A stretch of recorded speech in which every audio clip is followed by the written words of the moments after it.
ತನ್ನ ವಿರುದ್ಧ ತನಿಖೆ ನಡೆಸ್ತಾ ಇರುವ ಅಧಿಕಾರಿಯನ್ನ ಕೊಲ್ಲಲು ಸಂಚು ಮಾಡಿದ ಆರೋಪದಲ್ಲಿ ಕೇರಳದ ನಟ ದಿಲೀಪ್ ವಿರುದ್ಧ ಎಫ್ಐಆರ್ ದಾಖಲಾಗಿದೆ. ದಿಲೀಪ್ ವಿರುದ್ಧ ಲೈಂಗಿಕ ದೌರ್ಜನ್ಯ ಪ್ರಕರಣ ದಾಖಲಾಗಿತ್ತು. ಅದಕ್ಕೆ ಸಂಬಂಧಪಟ್ಟಂತೆ ತನಿಖಾಧಿಕಾರಿ ಮತ್ತು ಉಪ ಅಧೀಕ್ಷಕ ಬೈಜು ಪೌಲೋಸ್ ದಿಲೀಪ್ ವಿರುದ್ಧ ಮಾಹಿತಿಯನ್ನ ಕಲೆ ಹಾಕ್ತಿದ್ರು. ಅದಕ್ಕೆ ದಿಲೀಪ್ನ ಸೋದರ ಮಾವ ಸೂರಜ್ ಸೇರಿ ಪೌಲೋಸ್ ವಿರುದ್ಧ ಕೊಲೆ ಸಂಚನ್ನ ಫೋನ್ನಲ್ಲಿ ಚರ್ಚೆ ಮಾಡಿದ್ದಾರೆ. ಈಗ ಆ ಆಡಿಯೋ ಕ್ಲಿಪ್ ಹೊರಬಂದ ಕೆಲವೇ ದಿನಗಳಲ್ಲಿ ರಾಜ್ಯ ಪೊಲೀಸ್ ಅಪರಾಧ ವಿಭಾಗವು ದಿಲೀಪ್ ವಿರುದ್ಧ ಪ್ರಥಮ ಮಾಹಿತಿ ವರದಿಯನ್ನು ದಾಖಲಿಸಿದೆ. ದಿಲೀಪ್ ಫೋನ್ನಲ್ಲಿ ಮಾತನಾಡ್ತಾ ಇರೋದು ಸೋದರ ಮಾವ ಸೂರಜ್ ಧ್ವನಿ ಅಂತ ಗುರುತಿಸಲಾಗಿದೆ. ಈ ಆಡಿಯೋದಲ್ಲಿ ಇವರಿಬ್ಬರು ಬೈಜು ಪೌಲೋಸ್ ಅವರ ಹತ್ಯೆಯ ಸಂಚಿನ ಬಗ್ಗೆ ಮಾತನಾಡುವುದನ್ನ ಕೇಳಬಹುದಾಗಿದೆ. ಈ ಸಂಭಾಷಣೆ ಸೂರಜ್ ಮತ್ತು ದಿಲೀಪ್ ನಡುವೆ ನವೆಂಬರ್ 2017ರಲ್ಲಿ ನಡೆದಿತ್ತು.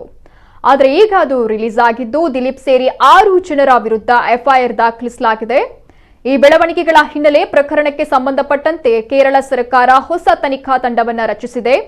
ಪ್ರಸ್ತುತ ದಿಲೀಪ್, ಸೂರಜ್ ಅವರ ಸಹೋದರ ಅನೂಪ್, ಬಾಲಚಂದ್ರ ಕುಮಾರ್, ವಿಐಪಿ ಅಂತ ಸಂಬೋಧಿಸಿದ ವ್ಯಕ್ತಿ ಮತ್ತು ಇತರ 2 ಸೇರಿದಂತೆ 6 ಜನರ ವಿರುದ್ಧ ಹೊಸ ಎಫ್ಐಆರ್ನಲ್ಲಿ ಪ್ರಕರಣ ದಾಖಲಾಗಿದೆ.